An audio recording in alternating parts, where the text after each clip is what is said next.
이번 시간에는 지난 시간에 이어서 교과서를 계속적으로 확인하도록 하겠습니다. 지난 시간에 우리가 58쪽을 하다 말았는데요. 이번에 3번 같이 한번 보겠습니다. 원자의 표시와 평균 원재량입니다. 현재까지 발견된 원소는 110여 종이 넘는데 이처럼 다양한 종류의 원자는 원소 기호를 사용하여 간단하게 나타냅니다. 원자의 양성자수와 중성자수를 원소 기호와 함께 나타낼 때는 그림 1-6과 같이 표시한다 라고 되어 있습니다. 같이 한번 보겠습니다. 여기 보시다시피 가운데 있는 여기 X 표시는 뭐예요?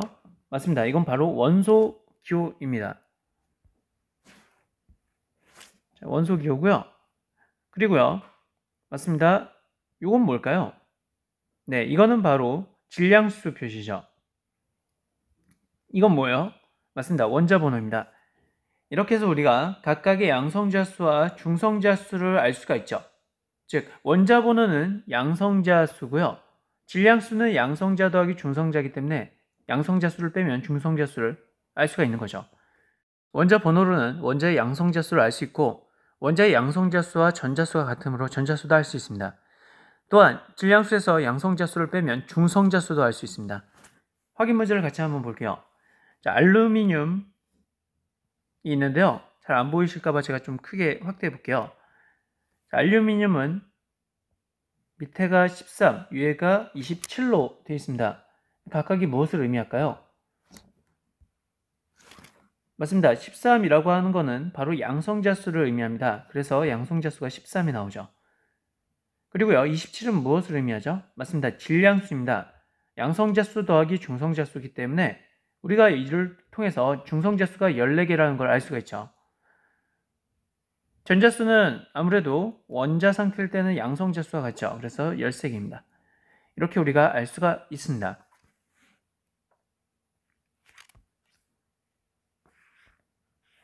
자, 그럼 다음 페이지로 넘어가 보도록 하겠습니다. 같은 원소라도 양성자수는 같지만 중성자수가 다른 원소가 존재하는데 이런 원소를 동위원소라고 합니다. 동위원소는 화학적 성질이 같고 중성자수가 달라서 물리적 성질만 약간 차이가 있습니다. 한마디로 질량이 차이가 있죠. 동위원소는 양성자수가 같으므로 화학적 성질이 같다. 그렇죠? 자, 그러면 어떤 동위원소가 있는지 같이 한번 볼게요. 수소. 자, 첫 번째 수소가 나오는데요. 수소는 양성자수가 다 1로 같지만 중성자수가 0, 1, 2 세 종류의 동위원소가 있습니다. 자연계에 존재하는 수소는 대부분 중성자가 없어서 질량수가 1짜리입니다. 한마디로 이게 자연계의 대부분을 존재하죠. 중성자가 한 개인 수소는 질량수가 2이므로 무거운 수소라는 뜻에서 중수소입니다. 자, 이건 일반적으로 우리가 수소라고 하고요. 이거는 중수소라고 합니다. 자, 그 다음에는 우리가 중성자가 2개인 수소는 질량수가 3이며 3중수소라고 합니다. 자, 이게 3중수소예요. 보시면 알겠지만 우리가 일반적으로 아는 게 이 수소고요. 양성자가 지금 1개가 있습니다. 중성수소는 양성자 1개 똑같이 있지만 중성자가 하나 있고요. 3중수소에는 양성자 하나와 중성자 2개가 있죠. 표시는 각각 이렇게 합니다. 보이시죠? 그렇죠. 밑에 1은 다 똑같고요. 위에가 얘가 1, 2, 3 이렇게 되는 거죠. 우리가 수소는 그냥 하이드로젠이고요. 중수소는 듀테리움, 3중수소는 트리튬이라고 합니다. 그래서 중수소를 우리가 이제 D라고도 합니다. 3중수소는 이건 T라고 하고요. 알죠? 그리고 수소는 우리가 보통 H라고 표시하고요. 이렇게 다르게 표시를 하는데요. 어쨌든 다 수소의 동위원소입니다. 다 수소예요. 원소는 대부분 동위원소를 가지고 있으며 자연계에 존재하는 동위원소의 비율은 거의 일정하다. 동위 원소의 존재 비율을 고려하여 계산한 원자량을 평균 원자량이라고 한다. 평균 원자량은 각 동위 원소의 원자량과 존재 비율을 곱한 값을 더하여 구한다.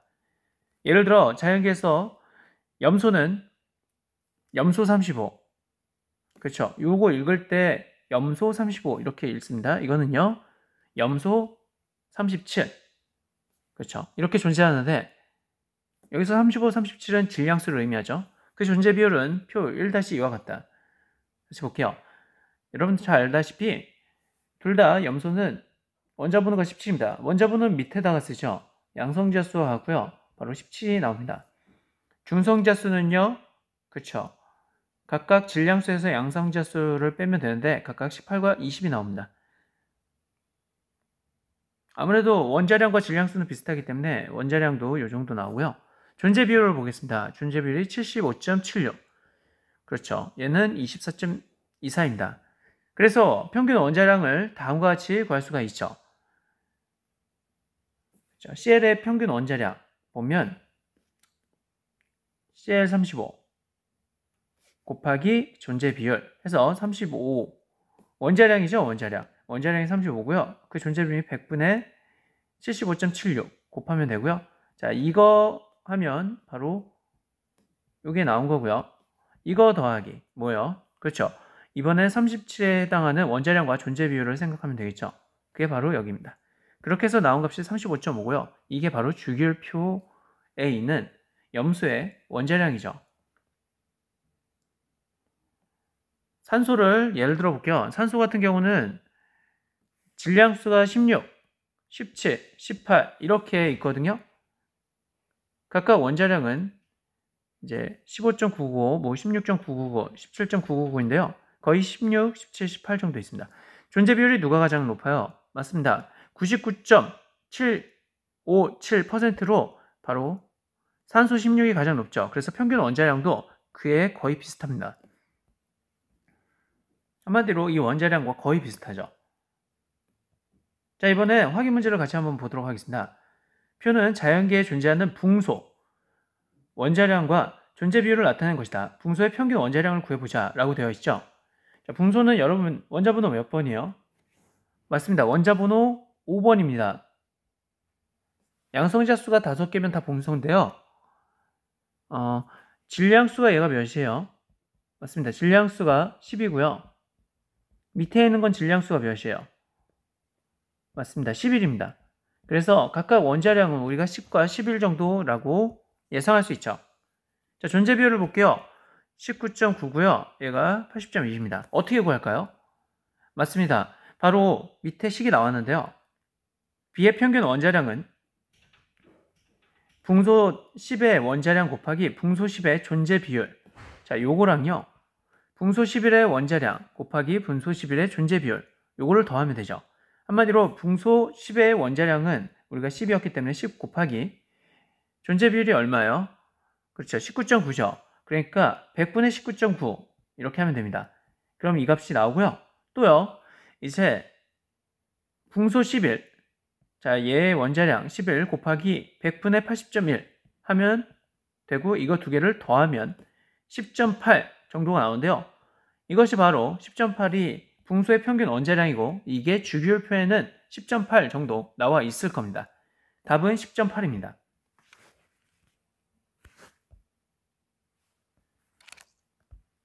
자, 여기 어떤 얘기가 나왔는데요. 잠깐 볼까요?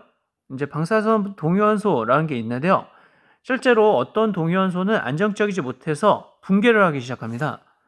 그래서 동위원소 중에서 특히 붕괴를 통해서 방사능을 지니고 있는 동위원소를 우리가 따로 방사성 동위원소라고 합니다. 다시요. 동위원소 중에서 방사능을 지니고 있는 동위원소 스스로 붕괴를 하거든요. 그러면서 방사선인 알파, 베타, 감마 이런 방사능을 내는 동위원소를 우리가 방사성 동위원소라고 합니다. 자, 다음 넘어갈게요.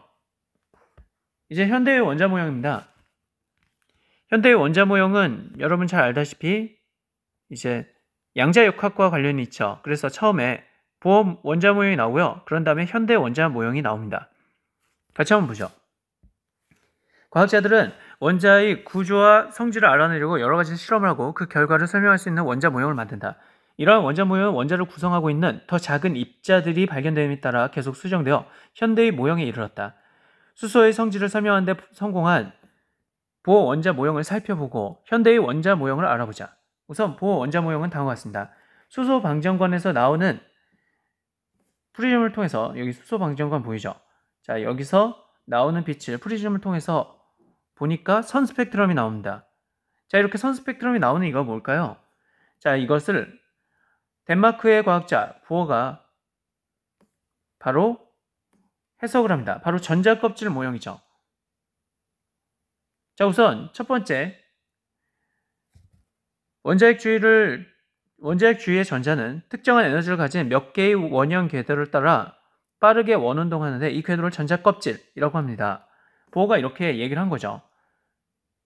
전자껍질은 원자핵에서 가까운 껍질부터 K, L, M, N의 기호를 사용하여 나타내고 일정한 궤도를 도는 전자는 그 전자가 존재하는 전자껍질에 해당하는 에너지 준위를 갖는다. 이때 에너지 준위는 다음과 같이 원자핵에서 멀어질수록 높아진다. 자, 이게 무슨 말일까요? 그렇습니다. 보시면은 보어는 여기 보시면은 보시죠. 각 껍질마다 이름을 붙였는데요. 첫 번째 껍질을 우리가 K, 그리고 L, M, N 이런 식으로 간다고 봤죠. 자, 이건 3차원으로 나타내서 우리가 전자껍질이라고 하고요. 이걸 전자궤도라고도 합니다. 이렇게 했을 때 누가 가장 안정할까요? 맞습니다. 바로 K 껍질이 가장 안정합니다. 아무래도 전자가 원자핵과 가까이 있을수록 안정하겠죠. 그래서 실제로 K 껍질이 가장 안정하고 그런 다음에 L, M, N입니다. 이렇게 보어는 전자껍질에 대해서 이야기를 했죠. 그 크기는 즉 에너지 준위, 에너지의 크기는 K, L, M, N 이 순서다 이 말입니다.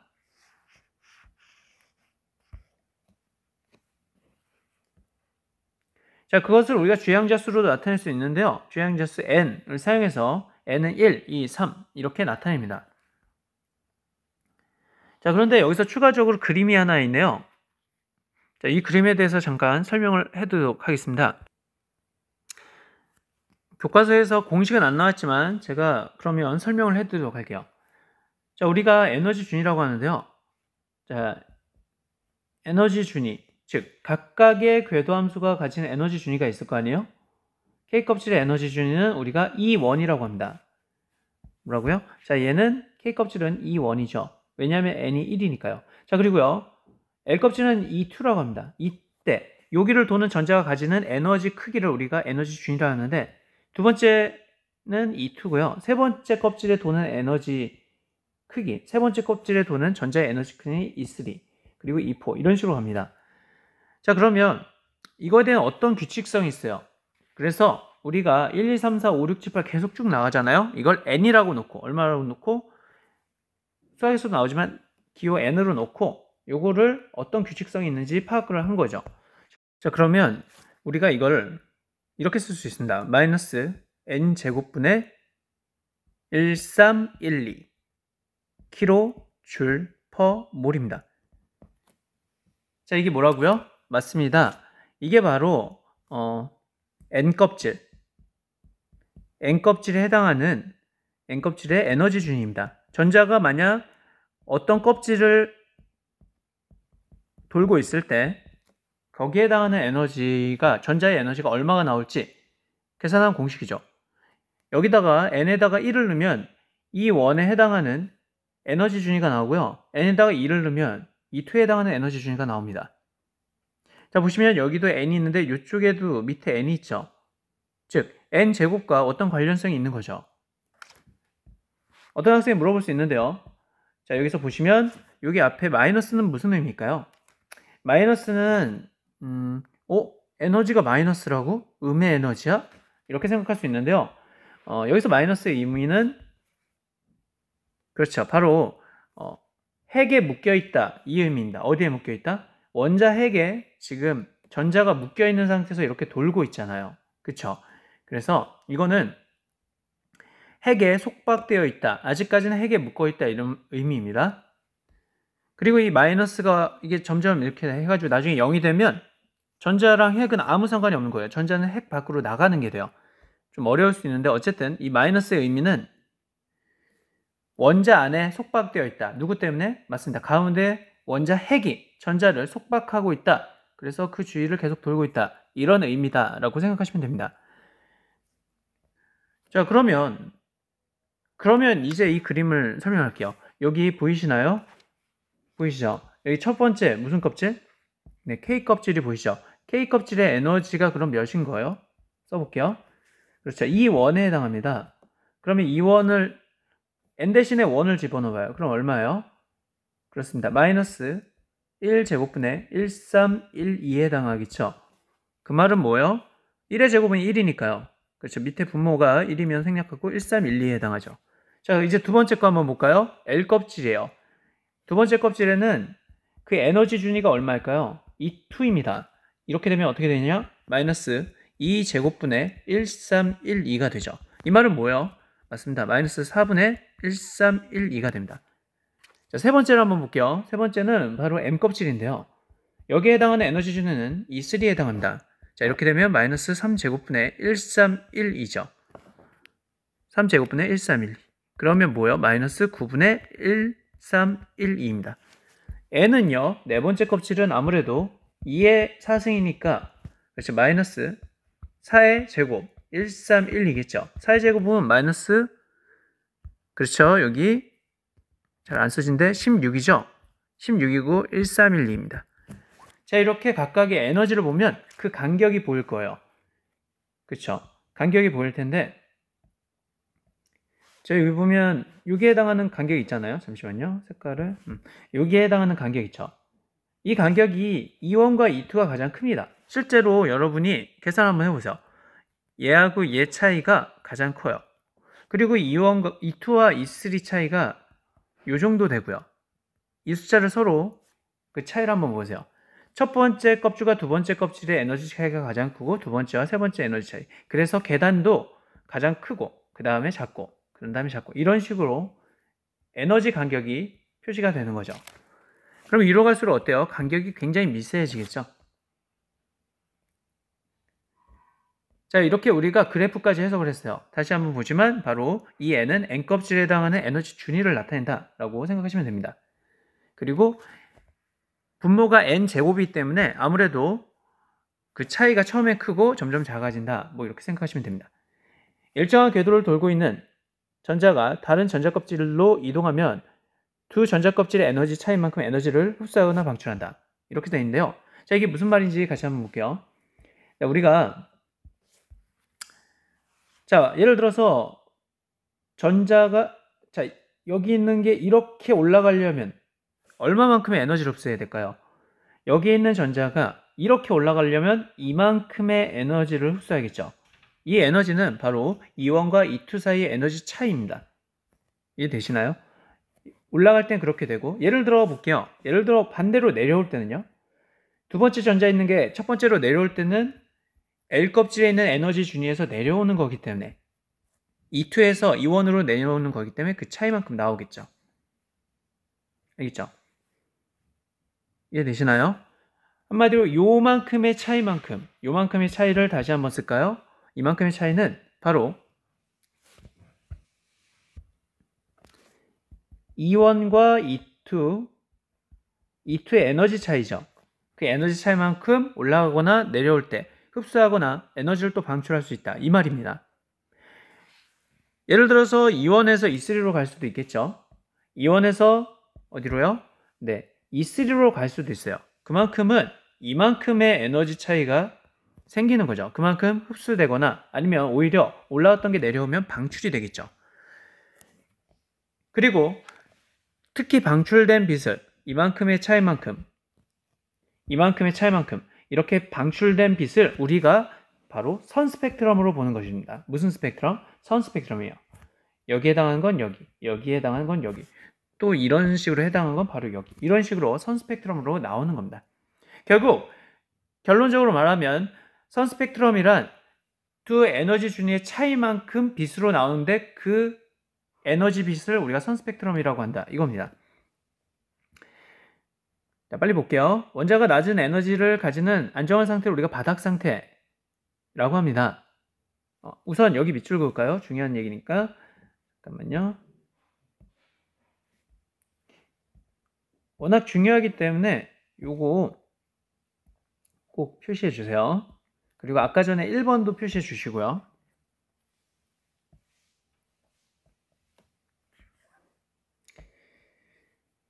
원자가 가장 낮은 에너지 상태를 가지는 안정한 상태를 우리가 바닥 상태라고 합니다. 그림 1-10과 같이 수소 원자의 바닥 상태는 전자가 원자핵과 가장 가까운 K 껍질, K 전자 껍질에 존재하는 상태입니다. 한마디로 이게 바닥 상태인 거죠. 이게 첫 번째 껍질이에요. K 껍질. 첫 번째 껍질. 그런데 수소 원자가 에너지를 흡수해서 전자는 더 높은 에너지 준위의 전자 껍질로 이동을 합니다. 이렇게 이동을 하죠. 그럼 이건 들뜬 상태가 됩니다. 한마디로 이만큼의 에너지가 필요하죠. 그 에너지는 어디에 해당하죠? 아까 전에 얘기했듯이 맞습니다. 바로 첫 번째 껍질에서 두 번째 껍질로 가는 이 에너지 차이에 해당하는 거죠. 그래야만 첫 번째 껍질에 있는 전자가 올라갈 수 있습니다. 이 에너지가요. 자, 그리고요, 반대로 들뜬 상태에서 바닥 상태로 하면 에너지가 방출을 되는데요. 그렇죠. 아까 전에 그 차이, E1과 E2 그 차이만큼의 에너지가 방출이 되는 거죠. 자, 들뜬 상태 밑줄 긋고요. 자, 그래서 우리가 에너지를 그만큼 흡수할 수도 있고 혹은 방출할 수도 있다 라고 생각하시면 됩니다.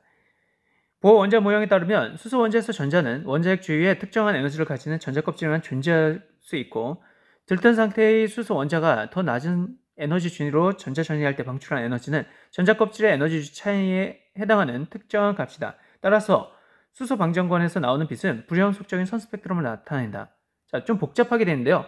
결국 여기 보세요. 이만큼의 에너지 차이가 나오는 이 빛이 뭐가 나타난다고요? 그렇습니다. 선 스펙트럼의 하나의 선으로 나타난다 이거죠. 그게 바로 그 말입니다. 아무래도 불연속적이기 때문에 우리가 불연속적인 빛을 본다 이 말입니다. 자, 이제 현대의 원자 모형을 같이 한번 보도록 하겠습니다. 보어의 원자 모형은 수소 원자의 선 스펙트럼을 쉽게 설명할 수 있지만 전자가 2개 이상인 다전자 원자의 선 스펙트럼을 설명할 수 없다라고 되어 있어요. 맞습니다. 보어의 원자 모형은 앞에서 나온 수소 원자의 선 스펙트럼은 설명이 됐어요. 하지만 나머지 헬륨, 리튬 뭐 이렇게 전자수가 많은 전자수가 2 이상인 다전자 원자의 선 스펙트럼은 해결할 수 없었습니다. 또한 보어 원자 모형에서는 전자를 입자로 보며 전자가 원자핵 주위에 정해진 궤도를 따라 운동하고 있는 원운동하고 있는 것으로 표현한다.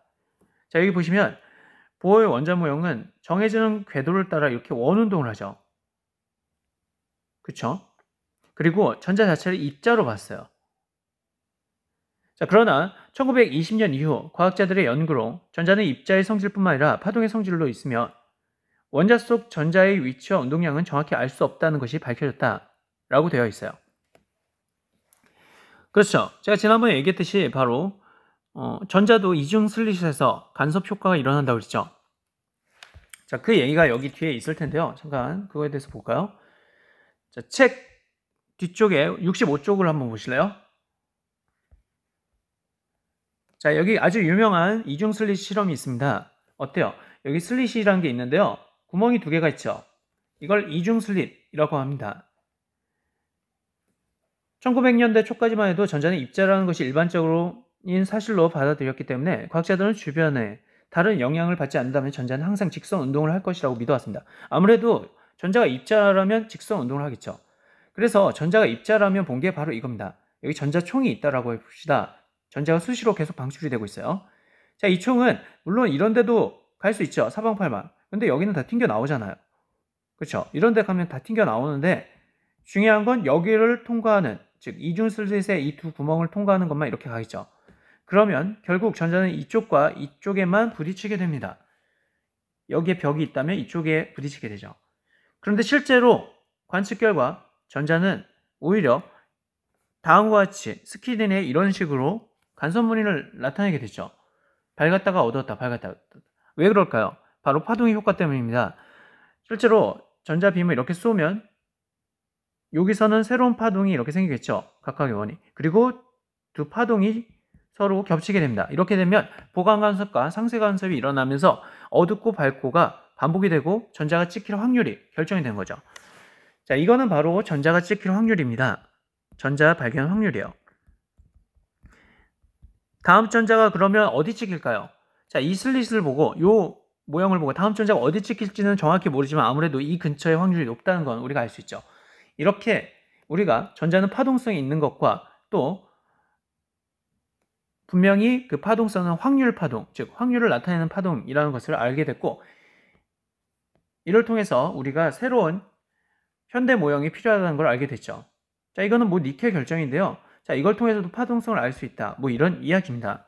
여러 가지 현상을 통해서 전자는 파동성을 갖고 있다는 걸 알게 됐고, 이로써 이것을 설명할 수 있는 새로운 모형이 필요했던 거죠. 그게 바로 현대 모형이고요. 그래서 보어 모형은 지금 이 자리만 돌지만 현대 모형은 이렇게 나타내고 그건 확률 분포로 나타낸 거죠. 자, 그래서 현대 모형은요, 이제 수소 스펙트럼뿐만 아니라 다전자 원자의 선 스펙트럼을 모두 설명할 수 있습니다. 왜 그럴까요? 자, 물어볼게요. 자, 보어의 원자 모형은 사실 주양자수 M만 얘기했죠. 무슨 양자수? 주양자수요.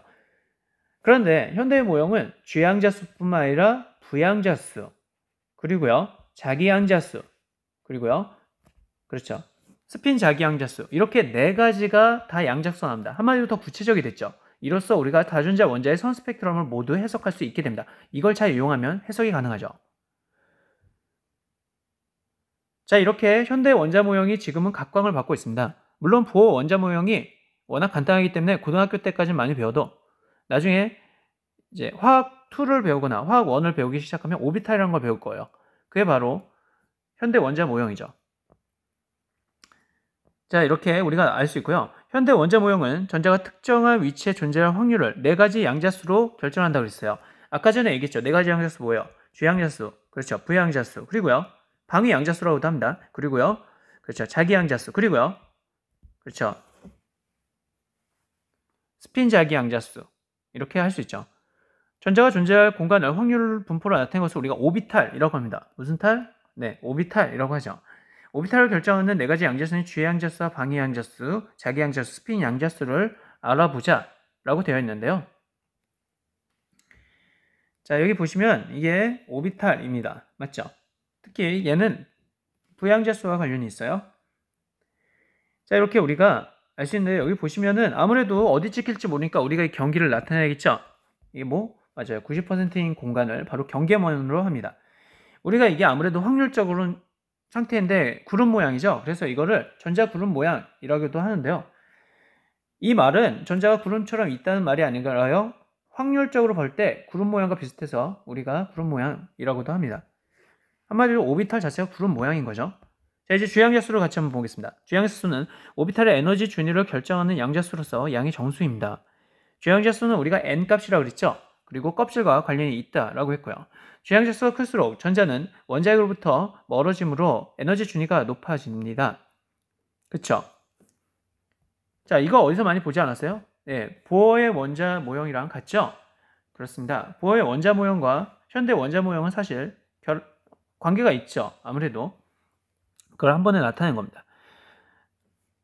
주양자수는 보어 원자 모형에서 전자 껍질과 연계가 된다라고 되어 있습니다. 자, 이제 넘어가죠. 방위 양자수 L인데요. 방위 양자수는 오비탈의 모양을 결정한다. 자, 밑줄 그을까요? 방위 양자수는 오비탈의 뭘 결정한다?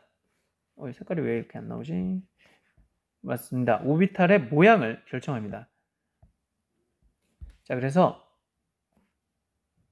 아무래도 물어볼게요. 그러면 방위 양자수가 0인 경우는 무슨 오비탈?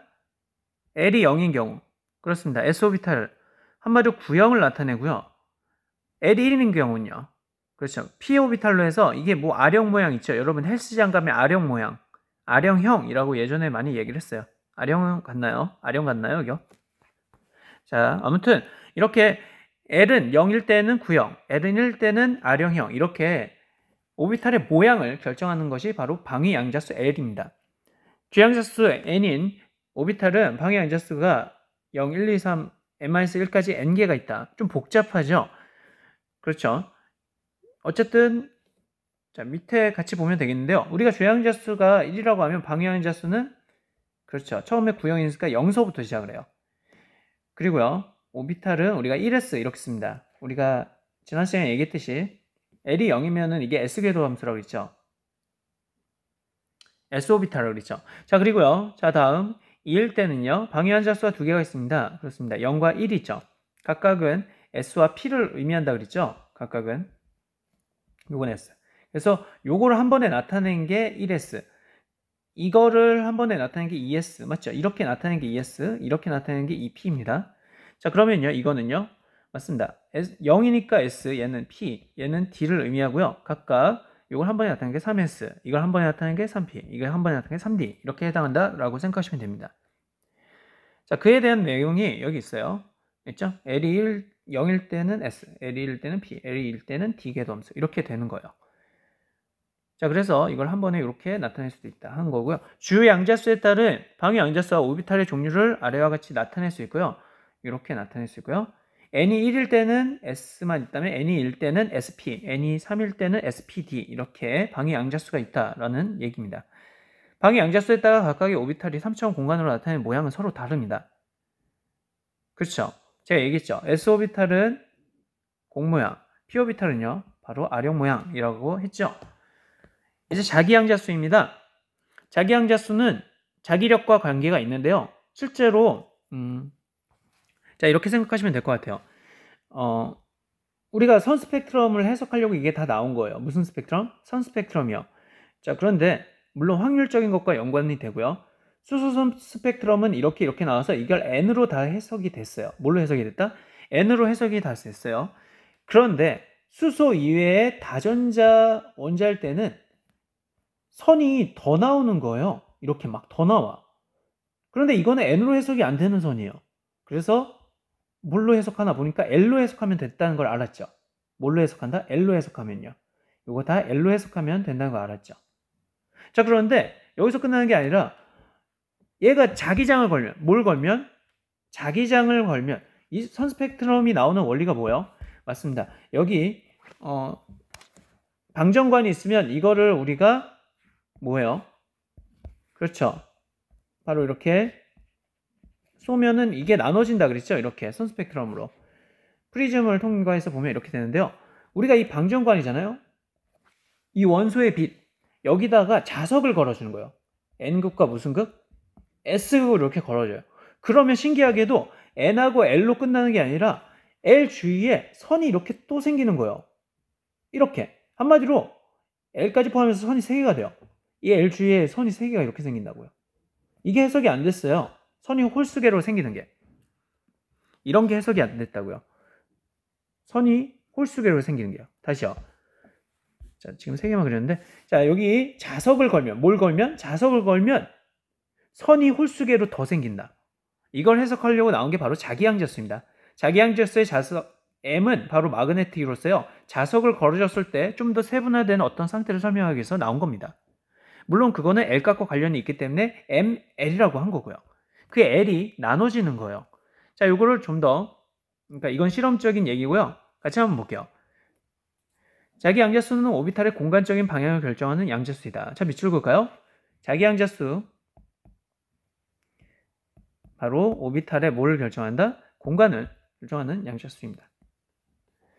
방위 양자수와 L이 있는 오비탈은 자기 양자수가 마이너스 L서부터 플러스 L까지 2L 플러스 1개예요. 자, 이거 뭐예요? 홀수계죠?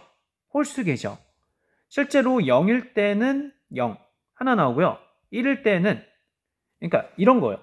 자, 여기 1로서 해석할 수 있는 애가 있어요. 그런데 얘가 자기장하에서는 얘가 3개로 분리된다고요. L이 1일 때는 3개로 분리돼서 이렇게 3개가 세요. 그러면 그게 뭘까요? 그렇죠. 그게 바로 ML 3개와 관계가 있는 거죠. L이 1일 때는 하나였는데 이게 자기장을 걸어주면 3개로 분리된다. 실험적으로요. 그래서 나온 게 이겁니다. 자, 여기 2일 때는요. 2일 때도 마찬가지로 홀수계로 갈라지는데요. 이번에는 5개로 이렇게 갈라집니다. 그래서 각각 이렇게 표시를 한 거죠. 이렇게 우리는 방위 양자수와 자기 양자수가 어떤 관계가 있는지 알았고요. 마이너스 L서부터 플러스 L까지라는 건 1서부터 마이너스 1까지, 마이너스 1서부터 1까지 그 사이에 0은 지나가고요. 자, 이 2는 마이너스 2서부터 2까지 이 의미고요. 이거는 계산을 해보면 항상 홀수계인데 그 2L 플러스 1개예요. 한마디로 1이면 1을 여기다 넣어봐요. 그러면 몇 개 나와요? 5개 5개가 아니라 1을 넣어봐요. 2 곱하기 3개 나오죠. 그 3개가 이 의미입니다. 이해되시나요? 그 3개가 어떤 의미다? 이것의 의미다 라고 생각하시면 돼요. 자, 그러면요. 이번에 여기에다가 2를 한번 넣어봐요. 그러면 몇 개 나와요? 2 곱하기 2 플러스 1이니까. 맞습니다. 바로 5개 나오죠? 그게 바로 이 의미다 이거예요. 그러니까 어떻게 보던 간에 마이너스 L서부터 플러스 L까지로 보든 어떻게 보든 어쨌든 홀수계가 나온다라고 생각하시면 됩니다. 자, 이제 S오비탈은 대칭적 공모양으로 방향성이 없습니다. 그런데 이 P오비탈은 우리가 분명히 아령 모양이라니까 방향성이 있죠. 그래서 이거를 우리가 PX, PY, PZ로 나눌 수가 있어요. 알겠죠? PX, PY, PZ요. 그게 바로 이렇게 나눈 건데요. 이게 바로 뭐랑 관계가 있는 거예요? 맞습니다. 바로 여기 보시면 바로 자기 양자수인 이것과 이거 세 개죠. 다시 얘 몇 개라고요? 세 개죠. 이 세 개와 이 세 개 딱 맞아 떨어지죠. 그래서 서로 연관성이 있습니다. 알겠죠? 자, 이렇게까지만 보시면 될 것 같아요. 즉 ML 값은 그 방향을 결정한다 라고 생각하시면 됩니다. 그래서 우리가 자기 양자수를 오비탈의 공간적 방향, 한마디로 X축에 올 건지 Y축에 올 건지 Z축에 올 건지 요걸 결정한다 이 말입니다. 자, 이제 넘어가도록 하겠습니다. 자, 이렇게 우리가 오비탈까지 봤는데요. 이번에는 새로운 양자수, 우리가 지금까지 양자수, 주의 양자수와 방위 양자수와 자기 양자수 봤죠? 이번엔 스핀 자기 양자수입니다. 자, 오비탈은 우리가 방으로도 나타낼 수가 있는데요. 나중에 보면 방으로 표현이 가능해요. 자, 그런데 어쨌든 S오비탈은 PX, PY, PZ 오비탈 각각의 전자가 몇 개까지 들어갈까요? 이걸 알려면 우리가 스핀 자기 양자수에 대해서 알아야 됩니다. 자, 여기 스핀 자기 양자수. 이것도 아무래도 자기장과 관련이 있겠죠. 실제로 이게 뭐냐면요. 여기에다가 자석을 더 센 걸 걸어주는 거예요. N극과 S극. 그런데 그렇게 하고 나니까 아니 이게 또 갈라지네? 근데 이번엔 홀수가 아니라 짝수계로 갈라져요. 아까 전에 자석을 조금 걸었을 때는 홀수계인 걸로 갈라져서 우리가 ML이라고 했잖아요. 그런데 이걸 자석을 더 센 거 하면 홀수계가 아니라 이번엔 짝수계로 갈라진다고요. 그래서 그걸 해석할 때 나오는 게 바로 스핀 자기 양자수입니다.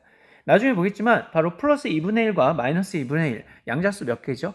두 개죠. 이렇게 두 개로 딱 갈라져요. 그게 바로 이 양자수의 개수와 맞아떨어지는 거죠. 아까 전에 여기서는 우리가 홀수계로 갈라졌잖아요. 그런 것처럼 여기서 이게 짝수계로 갈라지는 걸 양자수와도 관련 있게 보시면 됩니다. 자, 보시면요. 아무래도 스핀은 전자가 도는 거죠. 전자가 도는 건데요. 그렇죠. 핵 주위도 돌 수 있지만 자기 자신도 돌 수 있겠죠. 엄밀하게 말하면 전자는 사실 도는 게 아니에요. 도는 게 아니지만 너무 어렵기 때문에 우리는 그냥 돈다라고 생각을 합니다. 원래는 돌진 않은데 우리는 그냥 돈다라고 해요. 양자역학적으로 원래 전자는 크기가 없는 입자이기 때문에 원래는 돈다라는 표현이 참 웃긴데 우리는 그냥 고등학교 관계상 돈다라고 합시다. 자, 그러면 자, 여기 이렇게 돌죠, 얘가. 자, 이렇게 돌면 우리가 얘가 화살표가 이쪽이지만 우리가 이거를 업스핀으로 봅니다. 왜냐하면 감싸면 이게 업이니까요. 자, 그리고요. 이거는요. 반대니까 다운이죠. 그리고 각각 플러스 2분의 1과 마이너스 2분의 1로 합니다. 자, 이렇게 가능한 이유가 여기 보시면 도는 방향이 반대면 아무래도 그 전자 주위에 자기장이 생길 수 있거든요. 전자가 가만히 있으면 안 생기지만 얘가 움직이면 자기장이 생기는데요. 도는 방향이 반대니까 자기장의 방향이 서로 반대겠죠. 그러니까 한 방 안에 사실 전자는 서로 있기 힘든데 이 도는 방향이 반대니까 이 자석 때문에 그나마 같이 있을 수 있다라고 생각하시면 됩니다. 오비탈의 에너지 준위에 대해서 알아보도록 하겠습니다. 자, 여러분 수소 원자 있죠? 수소 원자는 전자 몇 개요? 맞아요, 하나죠. 이러한 수소 원자에서 오비탈의 에너지 준위는 다음과 같이 주양자 수에 따라서만 달라집니다. 그래서 앞에 있는 숫자에 따라서만 달라지죠. 1 가장 작죠? 그런 다음에 얘네는 S랑 P랑 같아요. 왜냐하면 2S랑 2P니까요. 얘네도 마찬가지로 서로 가고요. 얘네도 같은데요. 1보다 2가 크고 2보다 3, 3보다 4가 크고 이런 식으로 됩니다. 자, 다전자 원자에서는 어떻게 될까요? 다전자 원자에서는 아무래도 주양자수뿐만 아니라 부양자수의 영향도 같죠.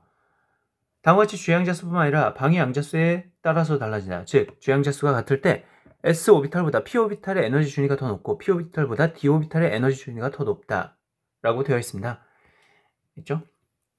그래서 다음과 같이 이런 식으로 될 수 있는데요. 이 중에서 쭉 가다가 여기 조심하라고 했죠. 왜냐하면 3D 오비탈의 에너지가 4S 오비탈 에너지보다 높은 이유는 세 번째 궤도함수인 M 전자 껍질에서 3s, 3p, 3d 순서대로 에너지가 커지는데 3d 오비탈 에너지가 네 번째 껍질 N껍질의 4s 오비탈보다 높아졌기 때문이다. 네, 여기 보시면 이 부분만 한번 볼게요. 이 부분 어디 있어요? 그렇죠. 수소 원자일 때는 잠깐 보면 1s가 가장 어때요? 작고요. 2s, 2p는 서로 에너지적으로 같죠. 이 에너지적으로 서로 같아요. 그리고요. 3s, 3p가 서로 동등하죠. 여기서 요거는 방 하나하나를 의미해요. 여기는 방 3개, 여기는 방 4개. d오비탈은요. 자, 그리고 이렇게 가고요. 사실 여기 안 나왔는데 여기 4f가 있겠죠. 실제로 옆에. 여긴 쓰다 말았는데 4f가 여기 있습니다. 물론 방이 몇 개요? 네, 하나, 둘, 셋, 넷, 다섯, 여섯, 7개고요. 자, 이런 식으로 할 수 있습니다. 만약 이게 다전자일 때는 어떻게 될까요? 전자가 많을 때는 아무래도 S랑 P, D 이거에 따라서 다 달라지는데요. 아까 전에 말했던 여기가 어디에 해당해요? 맞습니다. 바로 여기에 해당합니다. 여기 또요. 3D, 3D 여기 있죠? 그러니까 4S가 어때요? 더 낫죠? 이거는 주양수뿐만 아니라 방해양자수에 영향을 받기 때문에 그렇다고 합니다. 여기 안 나와있네? 그래서 여기 보이시면 자 바로 이 규칙입니다. 자 여기서는 오히려 이렇게 올라가는 식으로 이렇게 나타냈네요. 그쵸? 근데 이렇게 해도 되는데요. 상관은 없어요. 저는 이것보다는 이게 훨씬 낫더라고요. 어떻게요? 1S 그리고 2S, 2P 그리고요 3S, 3P, 3D 이런 식으로 해서 이렇게 해서 하는 게 훨씬 낫더라고요. 뭐 어떤 것들은 상관없습니다. 같이 보죠. 바닥 상태 수소 원자는 가장 낮은 에너지 지연을 갖는 1s 오비탈 전자에 배치된다. 그렇다면 전자가 여러 개인 바닥 상태의 다전자 원자는 어떤 원리로 전자가 배치될까? 아까 전에 그 에너지가 가장 낮은 것부터 높은 오비탈 그걸 알아보자는 거고요. 그 순서가 바로 이거에 해당하죠. 자 여기서 싸움 원리라고 있는데요. 이 싸움 원리가 무슨 뜻이에요? 싸움 원리 보이죠? 그렇죠? 에너지가 가장 낮은 오비탈로부터 차례대로 전자가 배치되는 현상을 우리가 싸움 원리라고 합니다. 뭐 아우프바우 원리라고 돼요. 아우프바우는 독일에서 싸움, 건축을 뜻하며 싸움 원리라는 이름은 집에 벽돌담을 쌓을 때 아래부터 쌓는 것처럼 전자를 배치한다는 뜻에서 붙여졌다. 뭐 이렇게 되어 있어요. 자 이렇게 되어 있고요. 그리고 이렇게 된다. 이거는 제가 아까 전에 봤던 우리가 수소 원자는 1s가 가장 작고 그런 다음에 2s, 2p가 같고 얘네 이렇게 갔는데 헬륨 이상의 원자 무슨 말이에요? 그렇죠. 전자가 2개 이상 다전자 원자일 때죠. 그럴 때는 1s는 그대로지만 2s는 다음과 같이 이런 식으로 갈라집니다. 그리고요 3s는 이렇게 갈라지고요 4s는 3s, 3p, 3d는 이런 식으로 갈라지고요 4s, 4p, 4d, 4f는 이런 식으로 갈라진다 이런 뜻입니다. 여기서 보이겠지만 여기서 역전현상이 일어났네요. 알겠죠? 우리가 아까 전에 얘기했던 겁니다. 자 여기까지인데요. 여러분 우선 이 뒤에 이제 대단한 마무리 문제가 있거든요. 그 다 푸세요. 그리고 그에 관련된 영상을 미리 올릴게요. 그걸 수업 시간에 할지는 모르겠는데 아무튼 미리 올릴 테니까 여러분 미리 한번 풀어보시면 좋을 것 같아요. 잘 풀 수 있을 거예요. 네, 고생하셨습니다.